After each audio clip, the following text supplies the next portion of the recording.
திமுக கொண்டு வந்த திட்டங்கள் மக்கள் மத்தியில ஒரு நல்ல வரவேற்பை கொடுத்துருக்கு. அதனாலேயே நாங்க 200க்கு 200 வெல்லுவோம் அப்படின்னு ஒவ்வொரு மேடையிலும் முதல்வர் ஸ்டாலின் சொல்லிட்டு இருக்காரு.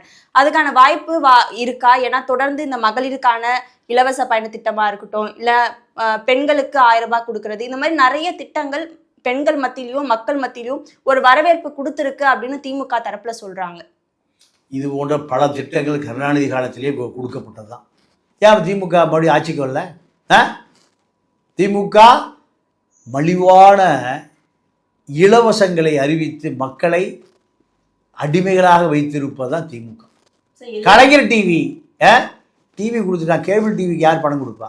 சன் டிவி வளர்ப்பதற்காக கொடுக்கப்பட்டதா கலைஞர் டிவி. டிவி வச்சா படம் தெரியுமா? அப்போ மாதம் 150 ரூபாய் யாருக்கு கொடுக்கணும்? சன் தொலைக்காட்சி, சுமங்கலி கேபிள் விஷன் யாருது? கருணாநிதி குடும்பத்துக்கு சொந்தமானது. அவங்களுக்கு கொடுக்கணும். இதுதான் திமுகவுடைய திட்டம். திமுக திட்டங்களுக்கு பின்னால் கண்டிப்பாக ஒரு சூழ்ச்சி இருக்கு. 1000 ரூபாய் கொடுக்குறாங்கன்னா, 5000 கொடுக்குறாங்கன்னா, பொங்கலுக்கு போன வருஷம் கொடுத்தாங்களா?